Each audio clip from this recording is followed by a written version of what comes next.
welcome to the No Hair, All Heart podcast. I'm your host, still with no hair. The ones with all the heart today are Sariah and Taylor. Welcome aboard the podcast. You guys are the creative dynamos behind Honey Gold. And as I understand it, you guys are multimedia artists.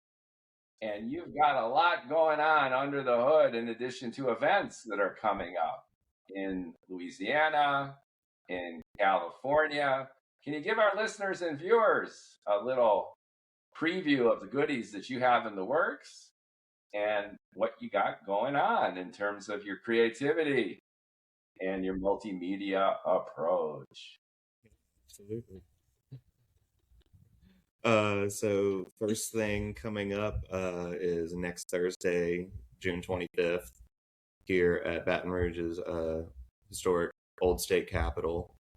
We have an event for the local crowd, another immersive audiovisual journey where we're going to have projection mapping on the stained glass and accentuating around it, and we'll be there in the legislative chambers, right? In the House chamber. The House chamber, yeah. Yeah. So the Louisiana's Old State Capitol is a beautiful historical building. It looks kind of like a mix between a church and a castle for those who haven't ever seen it before. I know this is going to go out to viewers in different places. And it's beautiful. It was built in the late 1800s, and it has really high cathedral ceilings and big stained glass window. And we're excited to do our thing in this space because we've been playing around with what it's like to adapt our immersive audiovisual show for unique and historical places. And so this is just a really special honor to be able to offer the experience in that venue. Sounds like a great place for a rave. Yeah. I don't think that they would allow that, but it's a nice idea. And your art is a little bit similar in that you got some multimedia things going on. So you do projection visuals, you've got live performance. Yeah. Can you tell us a little bit about your approach? What exactly is Honey Gold? Well, I think Sariah can start with where it began for her years ago. Yeah, Honey Gold it's an interesting project because it brings together all of the things that I've been dabbling with throughout my adult life, like through early 20s all the way up until now. And then, meeting Taylor and having similar interests, and then, adding him to the mix, it really helped me realize a vision that I've had for a long time. And so the background is really in experimental video and audio art, like in my early 20s in the rave scene in San Francisco and Los Angeles.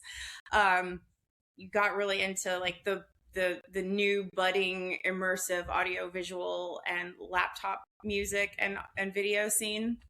And so that was a big part of my life for a while. And then eventually got into working at the technology companies in the Bay Area, Avid, M-Audio, Native Instruments, these technology companies. And through that, I started to burn out. and that's what led me to the meditation and coaching and breathwork and healing work stuff that I got involved with. So Honey Gold is a combination of those things. It's a meditative musical journey that takes the intention that I've always had of creating spaces for people to wake up and feel better, along with love for technology and video. And then with Taylor involved, he brings his musicianship, which is quite expansive. He plays multiple instruments and is just really amazing at figuring out technology really quick on the fly. We've been doing that for these upcoming shows. We're having to learn some new software and gear to make them happen in the way that we need to. So So it brings together musicianship and intentionality for creating spaces and music and video, and really the intention is love. Right. And for the music, it is just me at the moment, doing most of the instrumentation. So to do that all live, it's been all looped live, and we've been getting into playing with some new software, like Ableton, for instance, is new for me, but she's a veteran at that one, and it's a new medium for playing music for me that has been fun to explore. With what I've always done, I'm a bass player primarily, but I started on cello and I play guitar and drums and didgeridoo, and I like making experimental noise as well, but haven't had as many opportunities to really go for it the way that I've always wanted to. And it was a really serendipitous matchup that we both had an element we could bring to this project, and adding in like the visual side of it just made it more immersive and something greater than we even originally planned. Oh yeah. I mean, this started the by the way, I want to give a shout out to our incredible visual team. So the visual art is not just us. We're not doing everything, the two of us. We need Right. we need a team, and we need to expand our team to be able to really fully realize the vision as we move forward. So we have a creative director, Taylor Stoma, and a visual artist, Ryan Golden, who are supporting the experience with their talents and video creation and video art and mapping and all that good stuff. So they have really made this help. They're helping this project evolve in a good way. I'll put links below in the description. You've got some samples on your website as well as kind of teasers. Right. And what I saw and liked about it is that it really has a focus on calmness and meditation and chilling out. So we've experienced multimedia and live performance art together going all the way back. I mean, Grateful Dead. I have a friend who invited me to a Fish show in New York a few years ago, and that kind of blew my mind. So you've got live music, you've got audiovisual, you've got this blend or pastiche of all this stuff going on. But I get your take as being unique in terms of your focus and your intentionality for bringing that sense of calm and meditation. Do I read that right? That you're really out there to calm people, heal them? We're oversaturated now with media. Everyone's on their phone, doom scrolling 24/7. Right. Yeah, absolutely. I mean, we live in a very divisive world right now. It's really intense and overwhelming, and I think a lot of folks just don't even have the tools or ability to understand what's happening and process how it's affecting our nervous systems. And music and art and spaces of creativity are a great way to bring people of all different backgrounds together under one roof in one place to connect through their humanity, their human experience. And that's really our intention with Honey Gold, is to create a neutral space that anyone can come and feel good and reset and renew themselves and renew their nervous system through the music and the visuals and just the experience as a whole. And I also just want to say, like, we're not healing anybody. Like, it's really about holding a space for people to heal themselves and let go of all the noise and the overwhelm and all the stuff that's in the field that they deal with every day, and remember just the basics of, innocence and childlike wonder and love and connection, and that there's a lot that we can get to renew ourselves through remembering that those are like our birthright. I think everyone needs that kind of salve. And in watching your little teasers, I got that feeling of chillaxing. Music is meditative. The visuals are not overwhelming. It's not like a kinetic EDM show, Right. with the laser blasts and all Very that stuff. definitely not so. Yeah. It's quite the opposite of that. And I also noticed certain themes or stories when you were putting it together. How did you structure it, and how did you coordinate the music with the visuals? And what was your intent in terms of the vignettes that you constructed? We wanted to tell a story through the visuals as well as the music that, can both be enjoyed, but they go together essentially. And it wasn't a part of the initial idea for the project, so it came almost out of like creative necessity. We had the opportunity to incorporate it for our first performance. Yeah. And we realized we didn't just want to have the EDM visuals. We wanted something with more intentionality, something with a story that would help guide what the music was saying. So as far as the journey goes, we structure it around starting off with that like chaotic sense of what people are usually walking into the room, maybe feeling a little bit of from their day or their lives, and trying to ease people out of that into a more relaxed state, get them back in touch with themselves. Their inner child is a real central part of it. Yeah. And finding like that calm, loving, rejuvenating light within, Yeah. And it is within you. Yeah. And the visuals that, we originally were going to do this in a yoga studio here.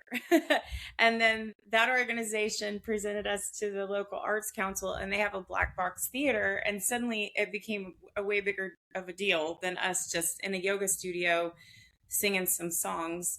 And I thought, well, let's play around with this idea of doing some visual art. And we have a friend that does video mapping, and I was like, hey, you want to do this? Here's my ideas. And he's like, yeah. He got busy on some other projects, and then suddenly we were kind of in the seat, like sourcing content from the Internet Archive. I don't know if anybody knows this, but you can get all kinds of cool visual stuff from the Internet Archive. And just had a whole session, sat on this couch with our laptops, looking through tons and tons of videos, and then looking through our own videos of like places that we visited that make us feel good, that tell a story of how we care for ourselves and what we love. And I ended up learning Premiere, I swear, in like 2 weeks, and created a lot of the visual collages that you see as the backdrop to the like trippy overlay stuff, which is what our visual artist was doing. But the collages really came from us like connecting with videos that help tell the story and, showed places that we really care about. And, I'm not some editing wizard, but the heart was there, the intention was there. And so it feels good that you actually noticed that there's a story that's being told. You're the first person that's been like, oh yeah, I noticed you're telling a story with these visuals.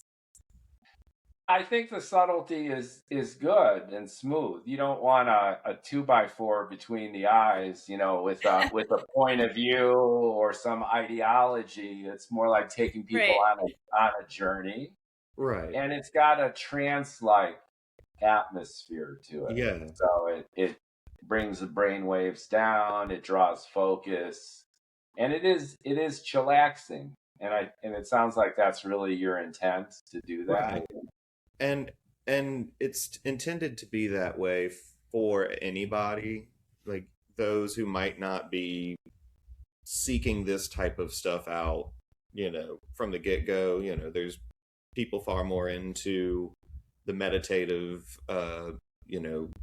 chillaxing side of things than others. And we want it to be accessible to anyone, and they get out of it what they're going in trying to get out of it. So you can enjoy it in a lot of different ways. Yeah, some people might come for the relaxation of it. Some might come for the trippy visuals of it, and get something they didn't expect, or maybe they don't know what to expect. But coming and enjoying some nice music and visual art that gives you the space to kind of come to your own conclusions and feel your own feelings versus going into like maybe like one of my breathwork sessions where you're being guided to breathe and let go, and like that's a lot for some people. They're like, well, I don't know about that. Yeah, but they can more come direct. Yeah, they can come and just relax and have their own experience with the music and the visual art.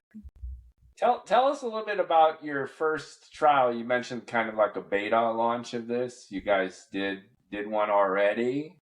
Did you get learnings from that and apply it to this one? How did that go? What were some of the reactions?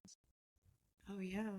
Yeah, the reactions have been overwhelmingly positive, especially from people who found themselves there either by, suggested by someone they know, or for whatever reason we've had people like, I had no idea what this was and just decided to come, and they were blown away.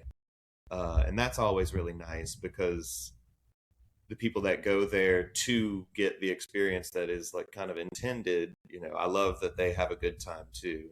I just want the people that might happen upon it to just have as good a time. And it's been great. Each performance has been, I'd say, better than the last.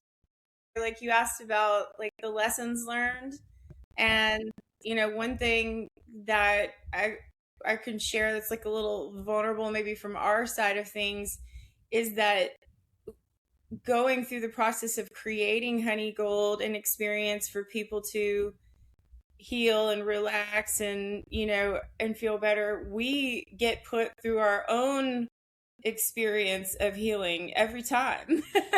Every show that we're preparing for, we're having to like confront our inner child and our vulnerabilities and insecurities and feelings, and feel them and let them go and remain in a positive place. So that's been a really interesting kind of experience of us.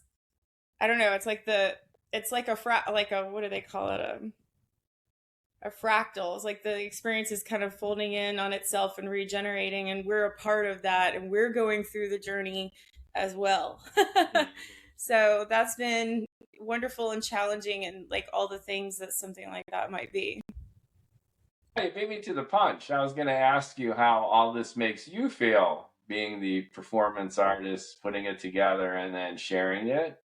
So to your point, it's kind of like a fractal, or it's meta in its own way, that you guys are doing all the vibes, and the vibes are coming back at you, and then you feed it back to the audience. Right. Yeah. It's like all the stuff we work through in the process of writing these songs and practicing them and figuring out the best way to perform them, because we started out from a place where we weren't going to need as much of the technological side of things to aid it along, and it quickly grew in a way that, to present it in the way that's necessary, I think we need to incorporate more technology to allow me to be able to make a whole bunch of music by myself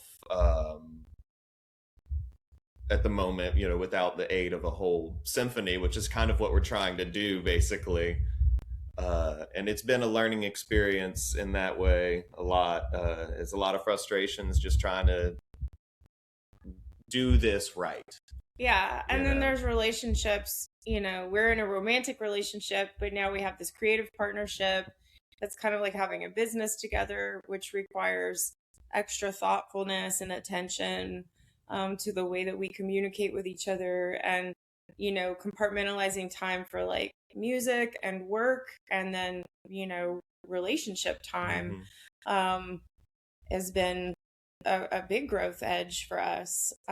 So yeah, I've had various guests who are couples. So I've got a science fiction and fantasy writers podcast. I've got another writers podcast, and a business podcast. And I've had various guests who are romantically involved, husband, wife, creative partnerships.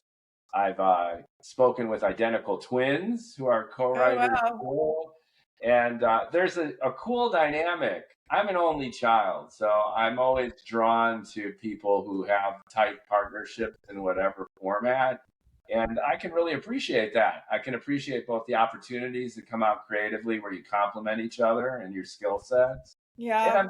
I'm sure it's challenging in its own way too, where the different worlds are coming together, business, art, everyday domestic living, right? It could get complicated.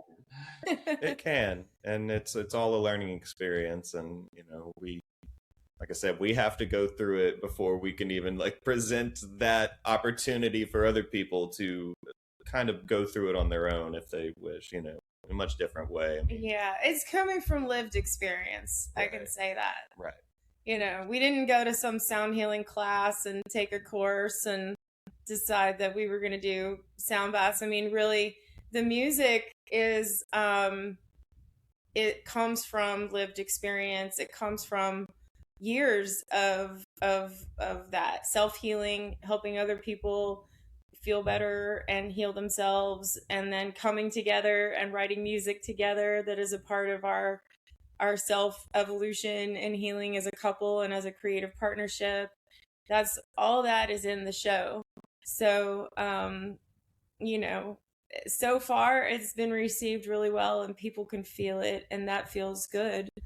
you know um One of the interesting things that happened in the first show was uh, on just an intuitive whim, I decided to invite the folks from the Louisiana Arts and Science Center, Irene Pennington Planetarium. I just got the idea. I was driving in my car and I was like, okay, well, let me look up the curator.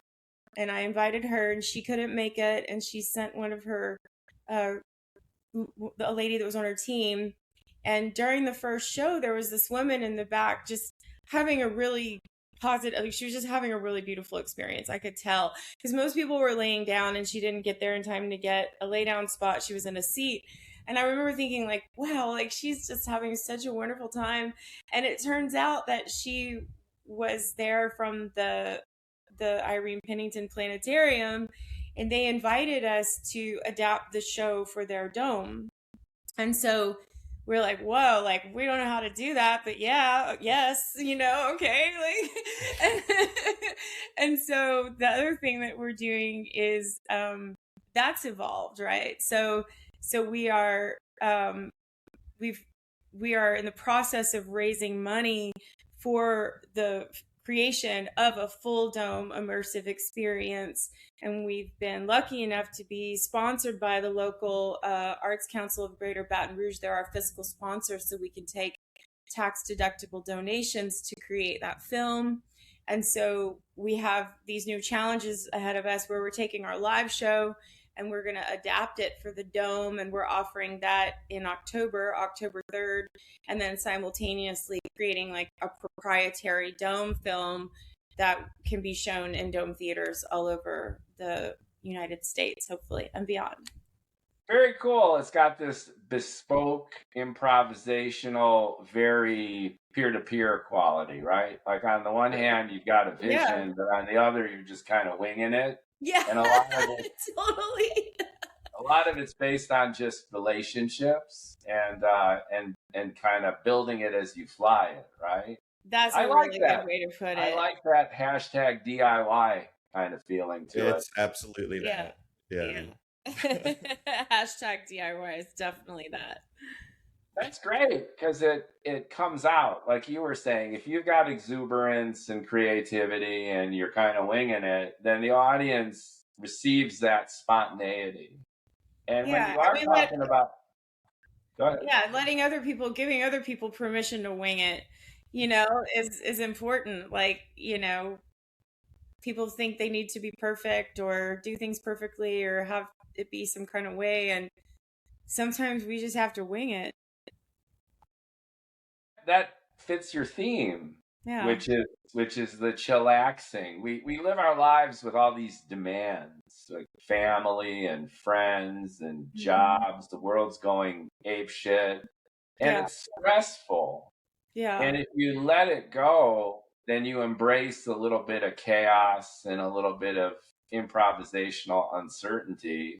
And if your show is wired together with that spirit, I think it captures that and it projects it out so people can tap into it. Yeah. And it sounds like that's what they were liking about your first shows, which is they were connecting with you and your ideas and they were feeling better about it. Oh yeah. Yeah. Mm-hmm. Yeah. Tell us about who was in the crowd and who you're anticipating for the upcoming shows. Is this generational? Is it gender focused? Oh. Who's grooving on your grooving? Well, that's part of the amazing thing about it. We're from Baton Rouge, Louisiana, not typically known for its, incredible open-mindedness when it comes to new forms of art or things, but I like to push back on that myself, and I think the people here are a lot more willing to experience these things than they might seem on the surface. So at the shows, it's still been surprising, but not so much. Like, we've got everyone that you can imagine, whole mix showing up. Yeah, pretty mixed group of young people all the way through to elder folks, like, and we really want that, like a multicultural mix of people of different ages and backgrounds. And there's this stereotype around anything that's labeled like wellness or healing as woo-woo, and I think that stereotype really takes away the power and the potency of what it means to just come together and relax and feel better. That's not woo-woo, that's human, right? And there's all of these ideas that, participating, especially in the South, right, there's a lot of folks that are very religious and kind of have these ideas that going and doing something that is labeled quote unquote healing might be going against what their religion teaches. And I'm just here to say that's actually, I think, that's false, because we're in alignment with anyone's faith and belief and whoever higher power, or this is not about religion or woo, it's about humanity. It is about coming together and experiencing art and music and connection. And that's a very human thing.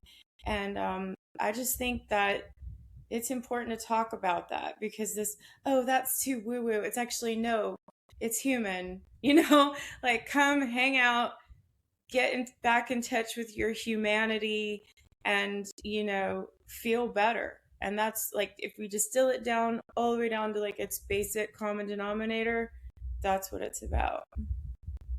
Yeah, no ideology, no politics. Mm-mm. You leave it at the door.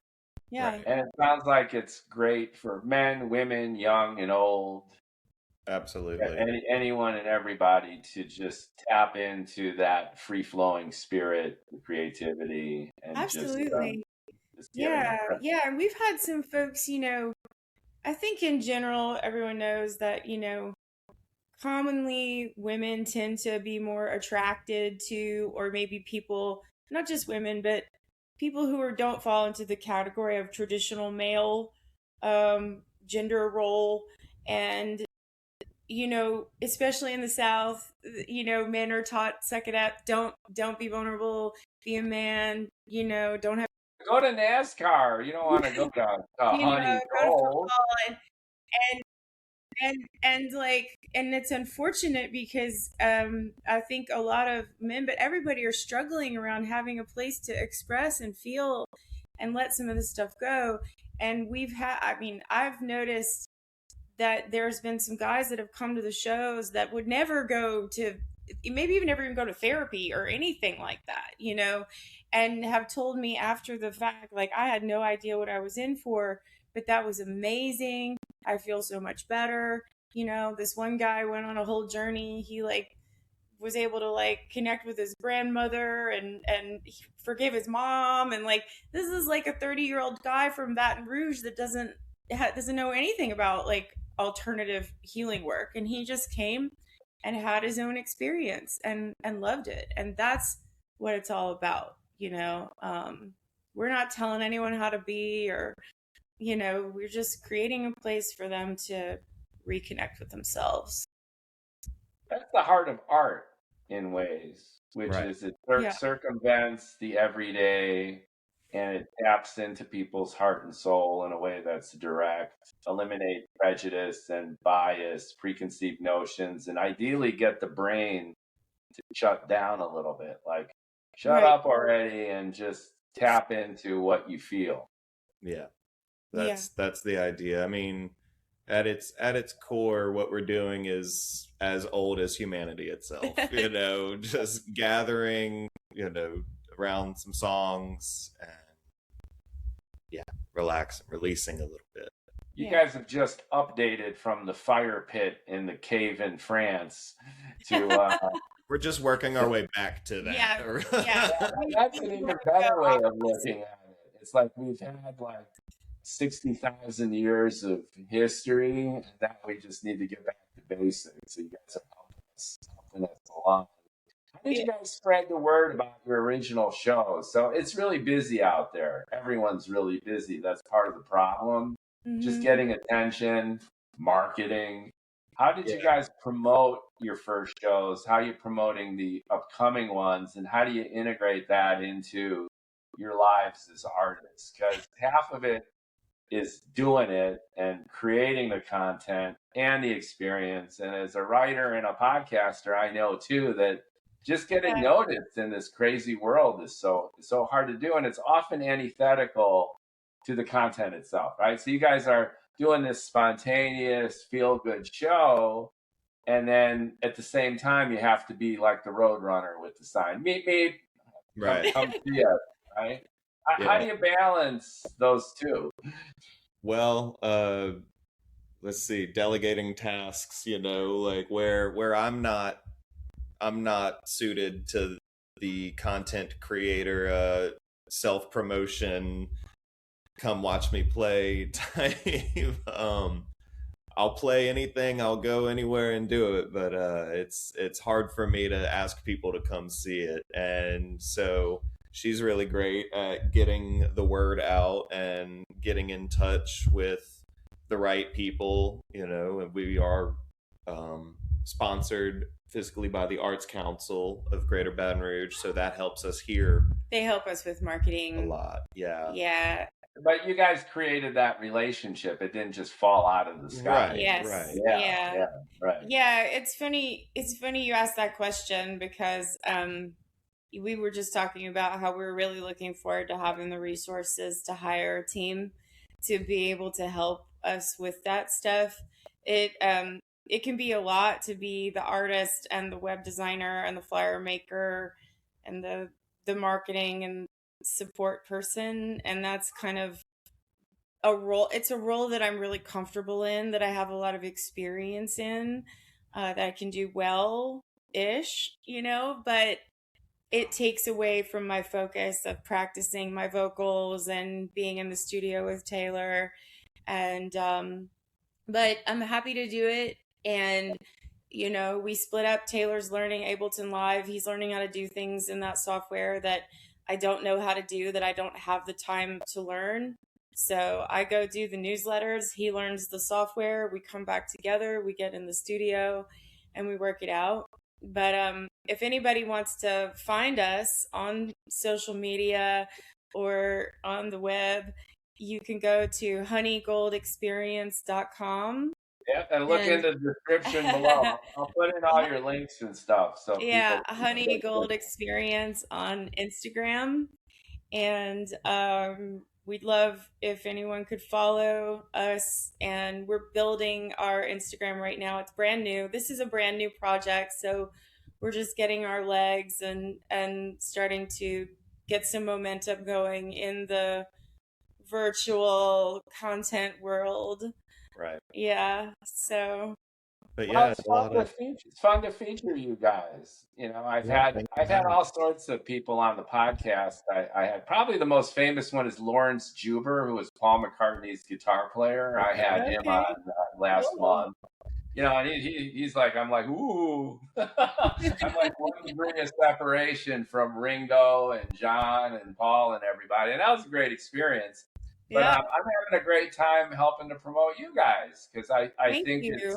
it's wonderful to be DIY and just go for it. A lot of people want to do what you guys are doing, which is like, I want to be an artist. I want to put on a show. I want to Yeah. be in a band.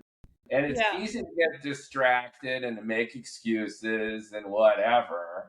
But it's Mhm. great that you're doing it. And that's like 90% of it, which is just instead of just thinking about it and hoping for it, it's putting it into practice and having the wherewithal and courage just to throw it out there. So Yeah. it's great. You know, Thanks for saying that. Yeah. Yeah. That's a lot. Yeah. I mean, that's just kind of like I'm real comfortable just jumping off the cliff and then figuring out later.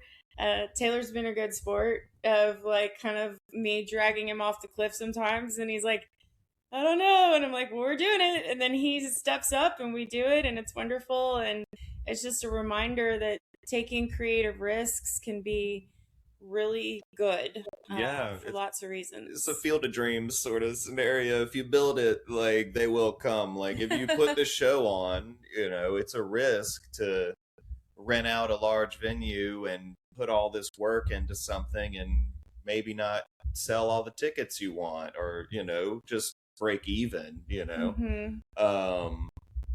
But you really have to push that aside and just go for it and know that you're doing something that's worthwhile.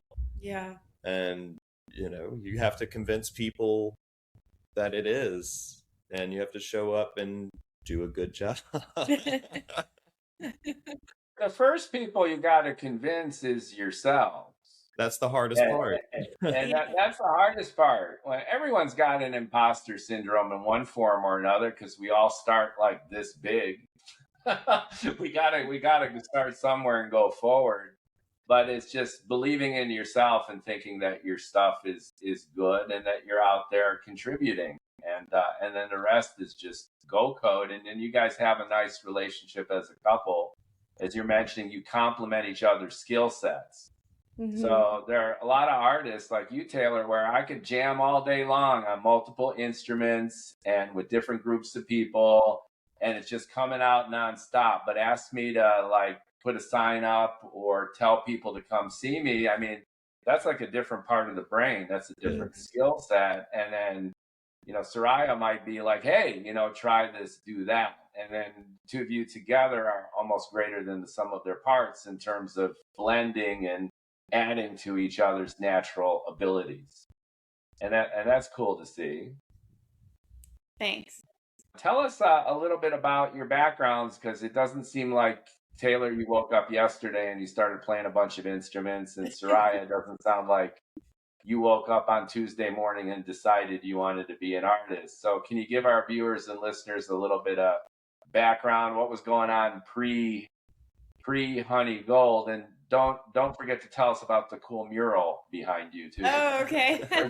For those on YouTube watching us, it's kind of cool, and I understand there's some history there too. Yeah. You want to go? Well, I wish I could say that I painted that myself. But I thought so when I first saw it. I was like, wow, that's Just take credit. As you can tell, I'm an incredible interior decorator with my hostage background here. Yeah, well, I think, a lot of folks, I think we're all artists. We all have that, as humans, the ability to express ourselves creatively. Maybe some are on a different side of the spectrum than others. Like I've always been into performing and creating since I was a kid.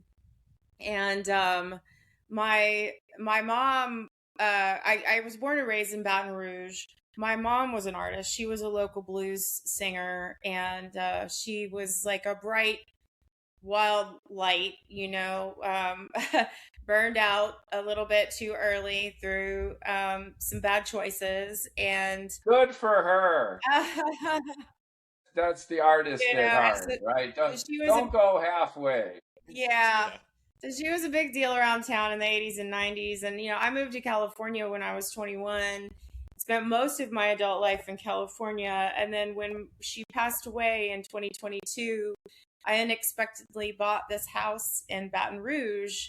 That's a whole long story for another time. But I ended up with this house, which was a huge blessing. And I was gonna just rent it out as an investment and go back to California. But circumstances conspired to keep me here. And I love interior decorating. It's one of my hobbies. I really got into it during the pandemic. And I finally had like my own place to decorate. And so this mural came out of my process of decorating my house after my mom passed away. I feel like I really took a lot of grief and sadness and challenges that I had with her and her experience and transformed that into something beautiful through creating this home. And during that time, I started singing at the local blues jam where she used to sing. And I got embraced by a lot of the local musicians who knew her, and really suddenly just had this creative life here in Baton Rouge that I didn't have in the Bay Area, because there's a huge live music scene here and jam scene. And that's when I met Taylor. I met him at the local blues jam at Phil Brady's. If anybody is interested, it's like one of the longest running blues jams, I think maybe in the United States. Yeah, I think so. Yeah. So yeah, that's the story of the mural and how I met Taylor. And we were friends. We were just friends for a while. You know, we'd hang out at the blues jam, and then we got together, and the rest is history. Cool. It's all interwoven. We have dogs that we have sequestered outside that are. All right, so we can talk to them too. They're part Yeah, of they're dying to be interviewed. part of the master plan. So that's cool. And then it Yeah. all came together for you. And it sounds like it's the legacy of your mom. It's enjoying live entertainment and then putting it all together. Yeah, it's been a very unexpected journey. If somebody would have told me that I was gonna end up buying a house in Baton Rouge and staying here and meeting my partner and doing what we're doing, that would have been just a wild fantasy that I would not have believed. So it's been a very surprising, wonderful journey, not without its challenges. You know, another part was my background is in, technology and in software engineering. And over the last few years, with the economy changing the way that it has, I've had just a series of layoffs, and it's been very difficult to secure work in that field. And so that's really, I want to say, forced me. It's guided me to really double down on my art and music and go for it in a way that maybe I wouldn't have otherwise, which has been hard and beautiful and all the things.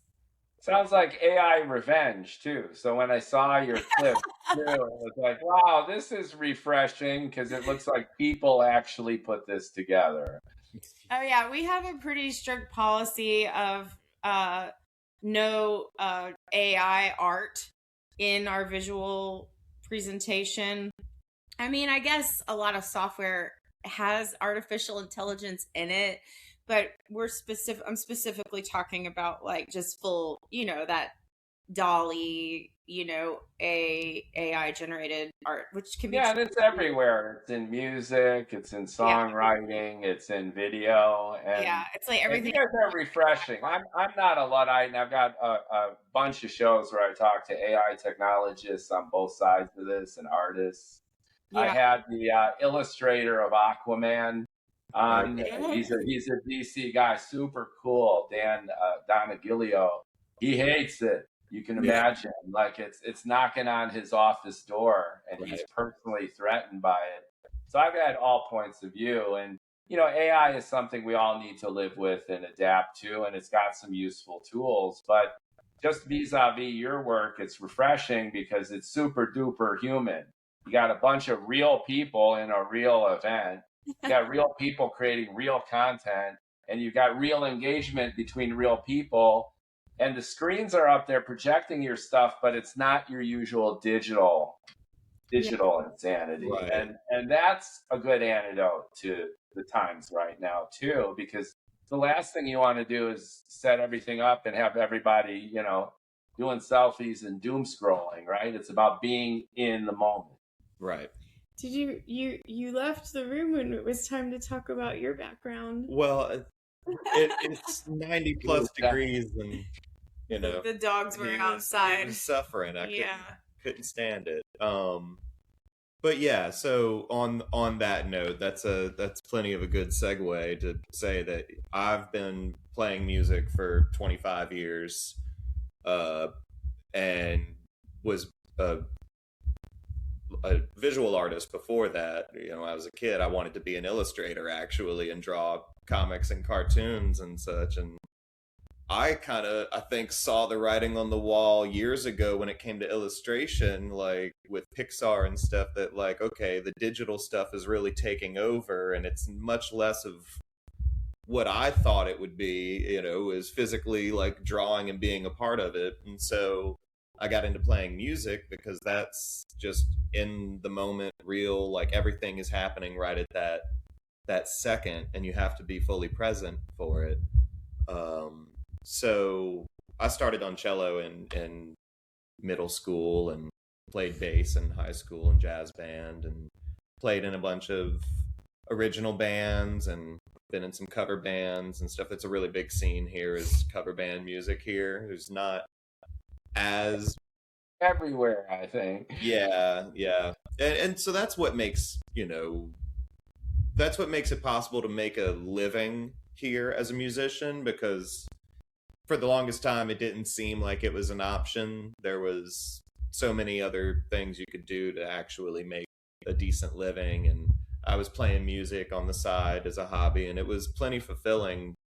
But around the time of lockdown and such, I tried to change careers a couple of times into things I thought that I might, be more comfortable with doing for a long period of time, and ended up not working out. And I was playing enough music at the same time to pay my bills with just doing that.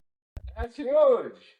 And I realized, like, if I can just pick up a few more gigs, do this a little bit more regularly, and make this the focus, I can actually make my living this way. And then this opportunity came along, and it really, once again, it just kind of evolved with each iteration of it, that from that black box theater where we did our first show for 40 people came the first big opportunity. From that was like the planetarium show. So now suddenly there's an opportunity to do something that I've also always wanted to do, which was kind of make film or movie or even video game like music. Something, because I love film, I love the visual art as well, and I want to contribute to that, but I am more versed in the music side of things after 25 plus years.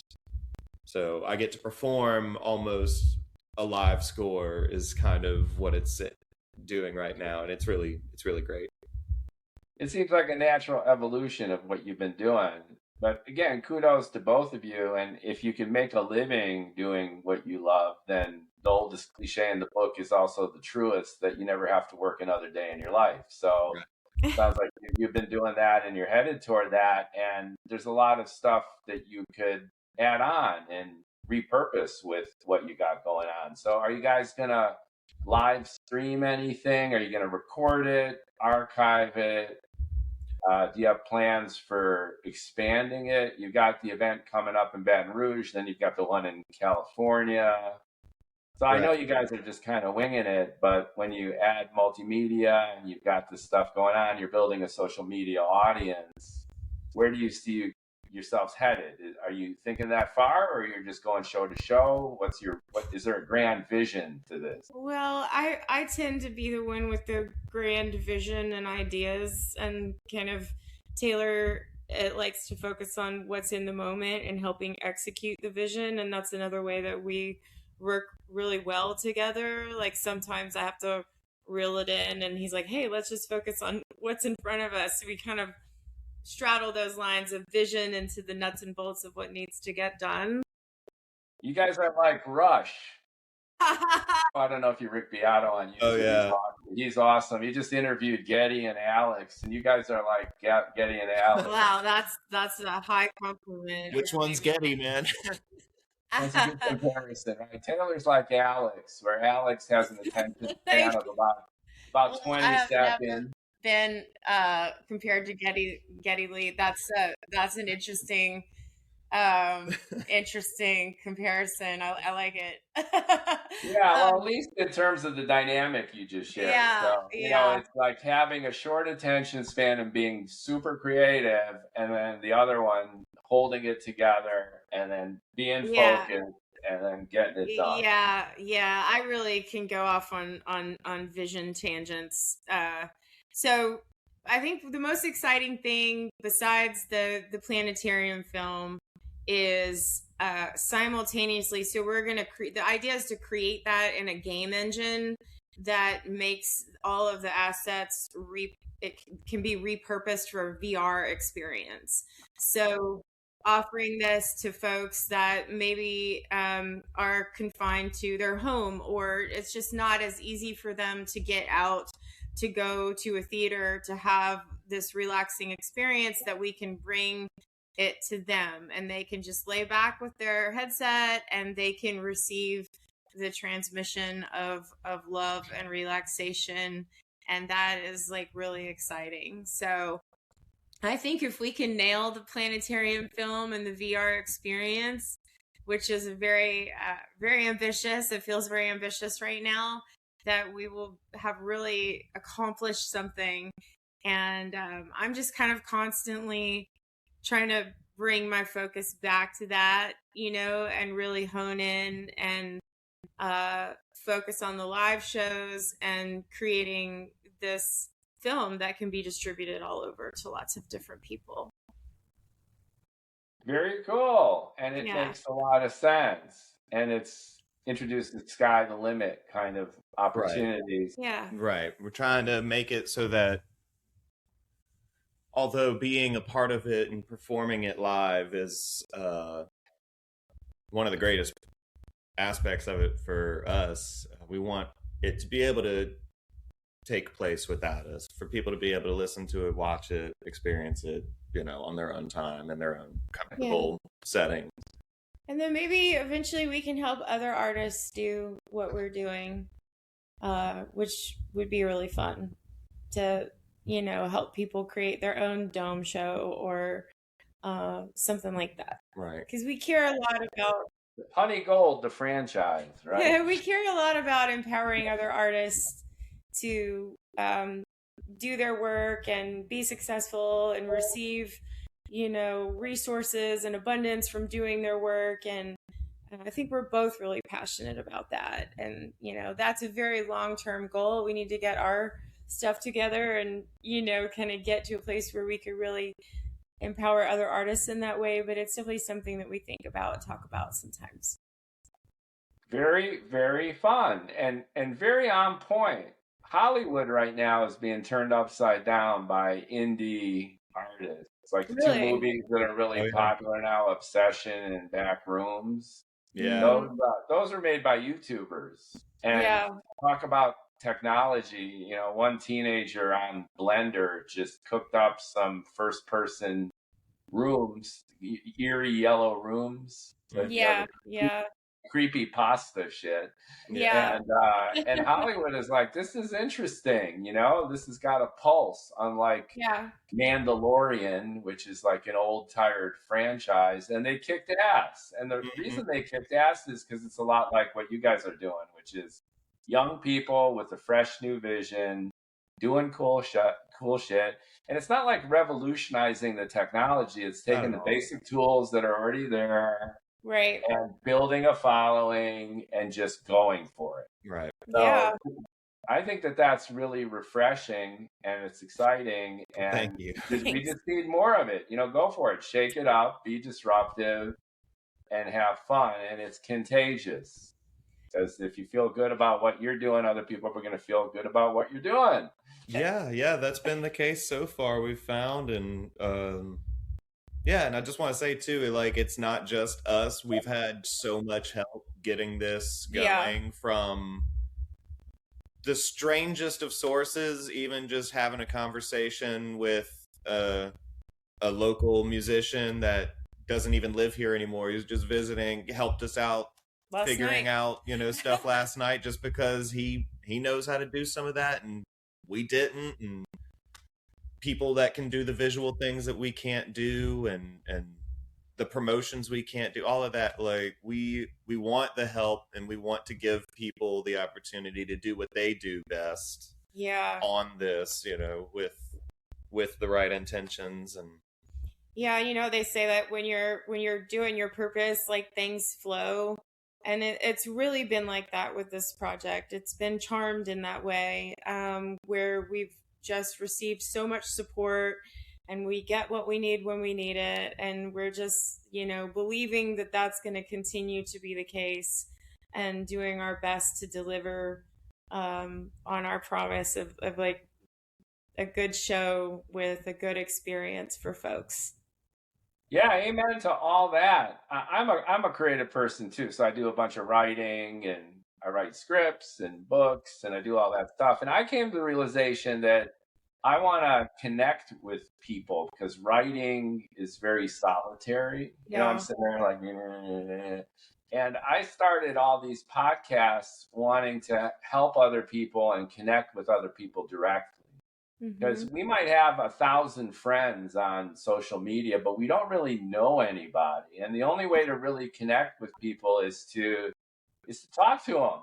And have a conversation and get to know them. So I feel blessed for talking to creative people like you, arguing with people about politics on other shows. But we live in an age where it's so impersonal and it's so inhuman. So it's no accident the bots are taking over. We're letting them take over because we've absolved our responsibility to connect with other people. And it's great that you guys are so collaborative, and that's a good sign that you're in the right direction, because, to your point, you're not just doing this alone, and you're not doing it selfishly just for yourselves, but you're sharing it. Right. And that is awesome.